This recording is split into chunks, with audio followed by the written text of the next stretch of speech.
Assalamualaikum warahmatullahi wabarakatuh. Assalamualaikum warahmatullahi wabarakatuh. Wassalatu wassalamu ala rasulillah Sayyidina Muhammadi wa ala alihi wa sahbihi ajma'in. Rabbi shrah li sadri wa yassir li amri wahlul uqdatam min lisani yafqahu qawli, amma ba'du. Tak cepetno dulur ya, dikei waktu 20 menit ambek kamerane. Oke, bersyukur kepada Allah, bersolawat kepada Nabi. Mudah-mudahan kita semua Indonesia pada umumnya semuanya tanpa terkecuali muga-muga kabeh husnul khotimah. Amin amin ya rabbal alamin. Sing ngendi sik sing kate dijawab ya, numpuk.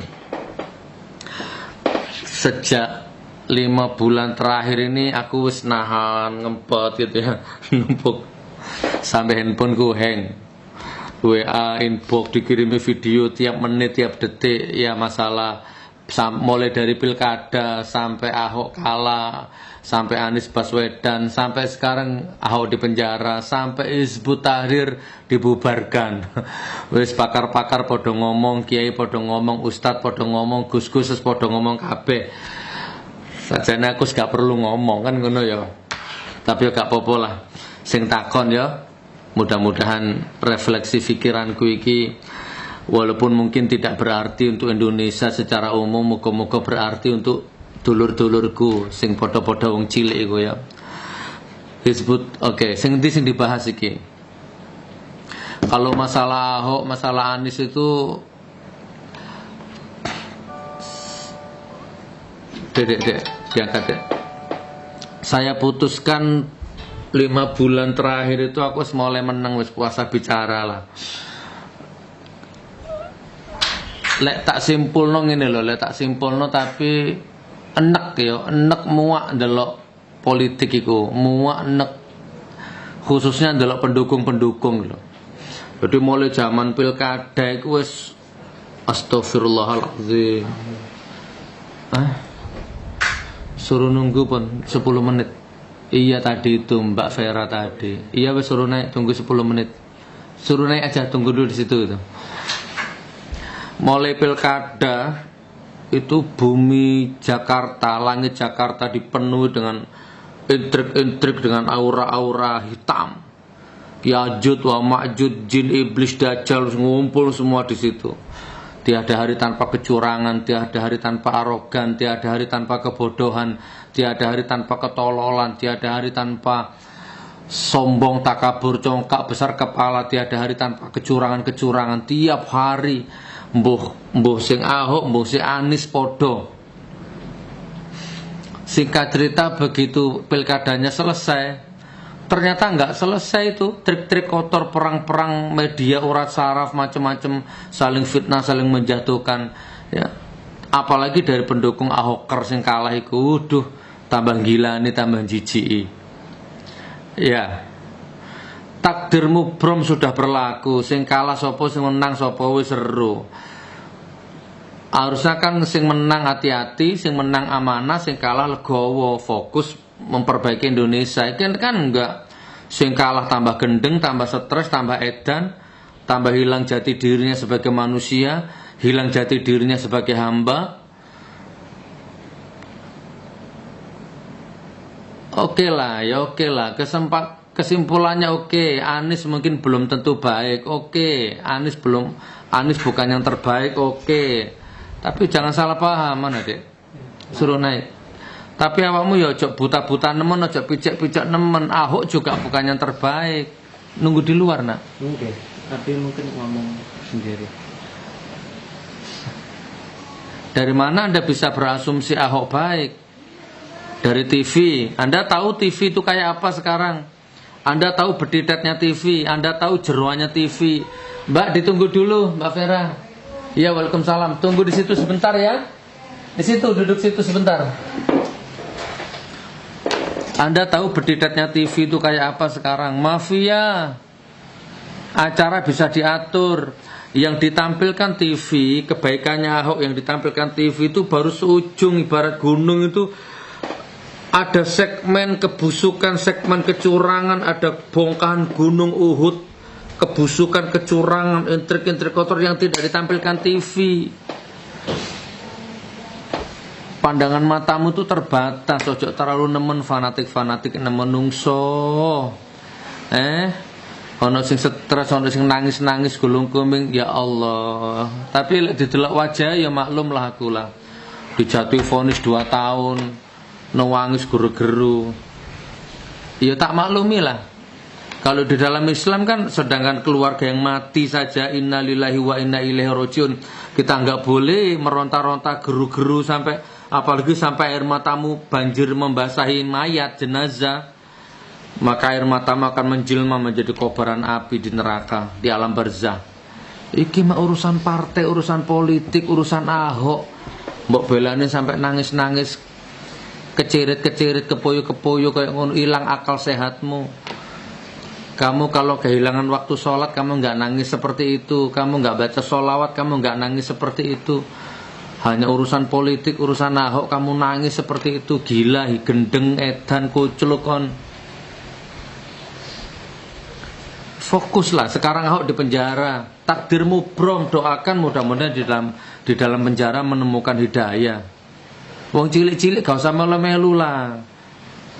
Percayalah, apa yang kelihatan, apa yang kamu lihat di TV itu bukan yang sebenarnya. Apa yang kamu baca di koran itu bukan berita yang sebenarnya. Wallahi, aku netral, aku gak tahu terima duitnya Ahok sepeser pun, demi Allah, demi Rasulullah. Sakripis aku gak terima uangnya Ahok. Sakripis aku gak terimanya uang Anies Baswedan. Sakripis aku gak terima uangnya FPI Habib Rizik. Aku lek merah-merah, ijo-ijo, seneng gak seneng yang ini kondisiku. Aku ngempet iki gak ngomong jar-jarno bongko-bongko kiamat-kiamato. Karena percuma banyak ngomong, semua orang sudah ngomong, ya kan? Terus gimana intinya Gus Nur? Ya intinya wis saiki leren yuk, sing gelem lho ya. Ayo. Anies sudah menang, Ahok sudah kalah, sekarang Ahok sudah dipenjara 2 tahun. Dan ini semua entah itu kalau mau dikembalikan ke akidah, ke akhlak, ke tauhid, tidak ada satu helai daun pun yang jatuh di malam hari tanpa izin Allah. Allah yang berkuasa berhak mencabut atau memberikan kekuasaan kepada manusia. Anda tidak tahu Ahok itu salah apa benar. Anda nggak tahu Anies itu baik atau tidak baik. Yang tahu hanya Allah. Anda itu hanya ditipu. Ditipu oleh apa? Ditipu oleh keadaan, ditipu oleh televisi, ditipu oleh media, ditipu oleh penipuan semua. Wes ya. Terus siapa Gus? Ya wes ngene wes. Bismillahirrahmanirrahim. Ayo bareng-bareng maca Al-Fatihah, Al-Fatihah nasional, muga-muga Indonesia baldatun thayyibatun warabun ghafur ya. Wis yo jawabanku ngono yo, sing takon-takon berbulan-bulan yang lalu-lalu aku gak iso jawab, saiki aku tak jawab. Aku gak melok-melok iku, aku tak ndongakno ae wis. Muga-muga Ahok di penjara yo. Mbungko di penjara disulap jadi hotel bintang 5, kamu juga enggak tahu. Wis yo, tak dongakno Anies Baswedan menjadi gubernur muslim yang amanah. Tak doakan Ahok dapat hidayah. Tak doakan Ahoker sing stres, hilang ingatan, hilang nilai-nilai kemanusiaannya, hilang harga dirinya, hilang akal sehatnya. Tak dongakno muga-muga ndang waras kabeh. Dan nemen rek harga dirimu taruh mana? Kamu tuh manusia, kamu itu punya harga diri, punya iman. Lah awakmu Nasrani enggak masalah, awakmu kok Islam. Ojo nemen-nemen kuculuke. Bolehlah kagum, bolehlah seneng, bolehlah takjub, ojo nemen-nemen tapi rek ojo sampai imanmu tergadeng ngono. Oke ya, sekarang yang Hizbut Tahrir. Gus, Hizbut Tahrir dibubarkan gara-gara mau mendirikan negara khilafah. Aku tak takon karo awakmu dulur ya. Anda tahu khilafah itu apa? Anda tahu khilafah itu apa? Pertanyaannya sih tak saringi sih, akeh sing takon. Khilafah ini sudah diomongkan orang sejak berabad-abad silam. Sejak zaman Rasulullah itu kata-kata khilafah itu sudah sering tiap hari menjadi makanan sehari-hari di warung kopi, di pasar. Khilafah itu sudah bukan barang aneh. Khilafah itu adalah satu ideologi. Apa yang sebelum aku ngomong, yang ada dalam pikiranmu kalau dengar kata-kata khilafah, apa yang muncul dalam pikiranmu coba? Pikiranmu sudah dicuci otak oleh media, sehingga kamu ikut-ikutan. Khilafah itu satu syariat, satu sistem yang berlandaskan syariat. Bukan berarti kalau negara jadi khilafah, NKRI pecah, terus agama berdasarkan agama Islam, syarat Islam, kok ini gak oleh, ini gak oleh, ini gak oleh. Salah total. Kalau Hizbut Tahrir dibubarkan, itu harusnya PDIP dibubarkan, Hanura dibubarkan, Demokrat dibubarkan, dan semua partai itu dibubarkan. Karena sarangnya maling itu partai. Sadar nggak? Bukan nggak pikiran yang menghabiskan, yang membuat sengsara rakyat Indonesia bertahun-tahun itu siapa? Hizbut Tahrir, syarat Islam. Yang nyolong, yang garong, yang korupsi harta Indonesia bertriliun-triliun itu siapa? Syarat Islam, Hizbut Tahrir. Bukan. Yang jual aset-aset negara siapa? PDIP yang harus dibubarkan. Semua partai-partai garong-garong, maling-maling, koruptor-koruptor, penjilat-penjilat, politikus-politikus busuk iku sing dibubarno. Aku nggak mau ikut campur lah. Khilafah itu apa, Hizbut Tahrir itu apa. Hizbut Tahrir itu berdiri di Palestina awalnya itu tahun 1953 kalau saya nggak salah, saya baca biografinya itu. Masuk di Indonesia tahun sekitar 1880 masuk di Indonesia. Oke. Aduh, waktu nentek. Oke, sekedar menyempurnakan saja ya. Ngomong khilafah, saya sunting satu cerita, masukkan ke hatimu ya. Umar bin Khattab mengangkat gubernur di Mesir namanya Amr bin As. Amr bin As diangkat menjadi gubernur Mesir oleh Umar bin Khattab. Dan Amr bin As mempunyai istana yang megah di Mesir. Nah, di depannya istana megahnya Amr bin As itu ada tanah kosong, rawa-rawa, dan atas ada satu gubuk reot punya Yahudi yang hampir roboh. Amr bin As yang gubernur berniat akan membangun masjid di tanah rawa itu. Tapi kok masjid yang megah, yang indah, yang sesuai dengan istananya. Malu, istananya bagus kok nggak ada masjidnya. Tapi Amr bin As terkendala karena di tanah rawa itu ada rumah gubuk peyot. Akhirnya Amr bin As menyuruh jajarannya untuk membongkar gubuk itu. Coba panggil pemilik gubuk itu. Apalagi Amr bin As tahu yang punya gubuk reot itu ternyata Yahudi. Panggil. Oke, saya potong ceritanya. Begitu Yahudinya menghadap ke gubernur Amr bin As, gubernur Mesir, saya potong ceritanya. Kurang lebihnya begini. Yahudi, rumahmu, gubukmu, tanahmu tak beli. Aku mau bangun masjid di situ. Berapa harganya? Orang Yahudi bilang, maaf Tuan, tidak saya jual. Saya bayar 2 kali lipat. Maaf Tuan, tidak saya jual. Saya bayar 3 kali lipat. Maaf Tuan, tidak saya jual. Saya bayar 5 kali lipat. Maaf Tuan, tidak saya jual. Orang Yahudi itu, gubuk reotnya itu. Akhirnya apa yang terjadi? Begitu orang Yahudi pulang, Amr bin As dengan satu keputusan, surat keputusannya, dia perintahkan jajarannya untuk menggusur dengan dolim gubuknya orang Yahudi itu. Gusur. Akhirnya orang Yahudi nestapa, nelongso ini, sejengkal tanah yang dibeli dengan bertahun-tahun dengan hasil kerja keras, digusur tanpa perasaan. Menangis berlinang air mata itu orang Yahudi itu. Terus tapi orang Yahudi tidak putus asa. Akhirnya orang Yahudi itu mencari keadilan ke atasannya Amr bin As. Lek cara saiki ngono presiden.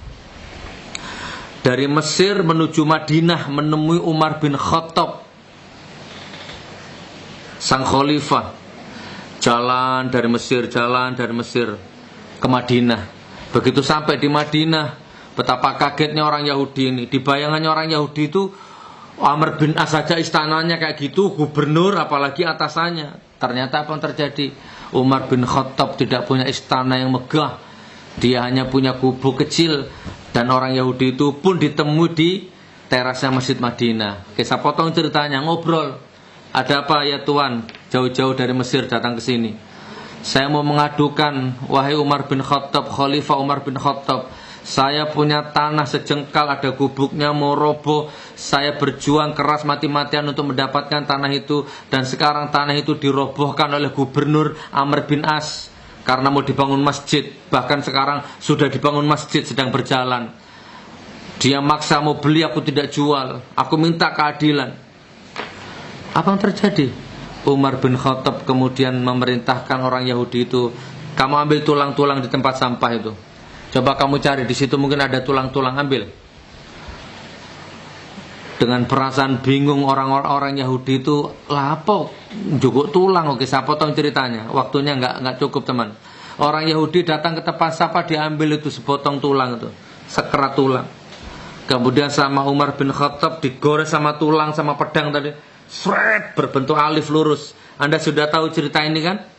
Ini kalau ngomong khilafah itu seperti ini. Seret. Sudah, kasihkan tulang ini ke Amr bin As.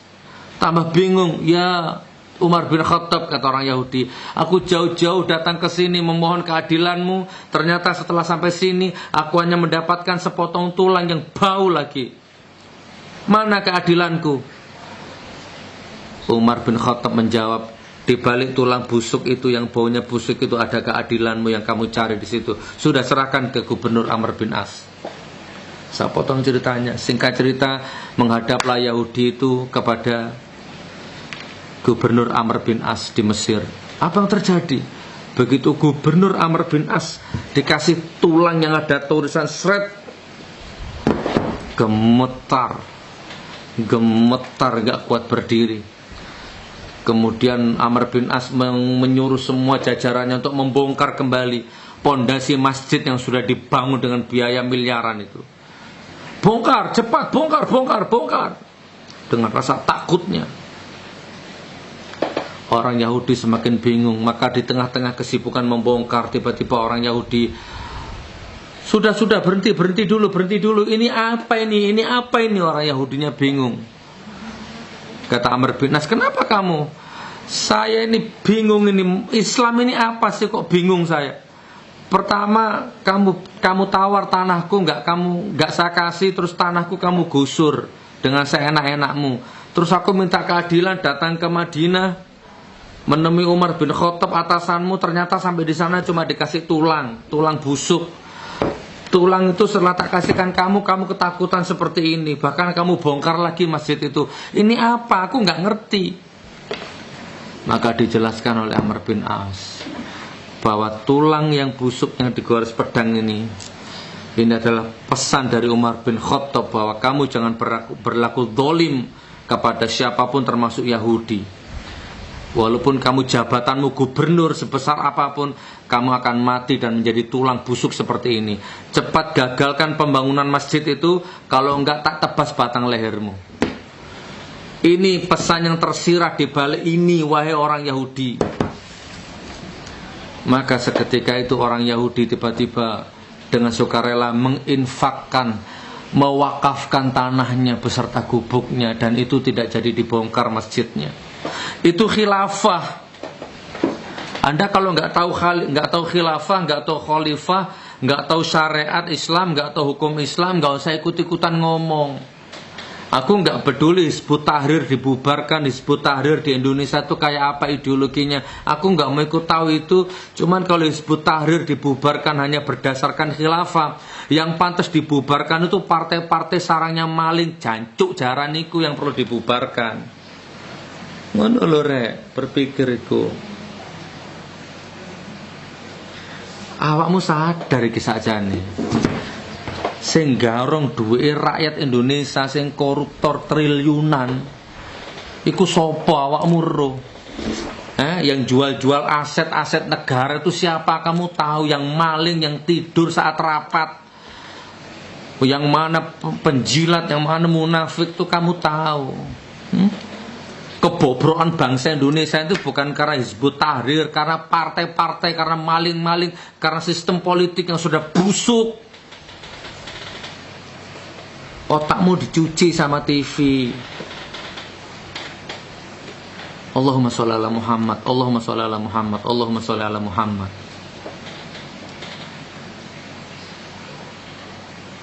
Wis rek 20 menit. Salah bener aku nyolok sepuro. Ya. Aku wis menyerah rek ndelok bangsa Indonesia kau wis menyerah, intinya aku menyerah. Aku hanya bisa bantu doa. Jihad-jihad yang lain sudah tak lakukan. Sekarang aku hanya bisa doa, mendoakan mudah-mudahan teman-teman Hizbut Tahrir mudah-mudahan diberikan kesabaran, ketabahan. FPI mudah-mudahan diberikan kesabaran, ketabahan. Dan engkau ahoker rakyat kecil yang ikut-ikutan gendeng sarap, nggak tahu ngomong tapi ikut ngomong, nggak tahu hukum ikut ngomong hukum, yang matamu sudah dimanipulasi, otakmu sudah dicuci, tak doakan kamu dapat hidayah. Wassalamualaikum warahmatullahi wabarakatuh.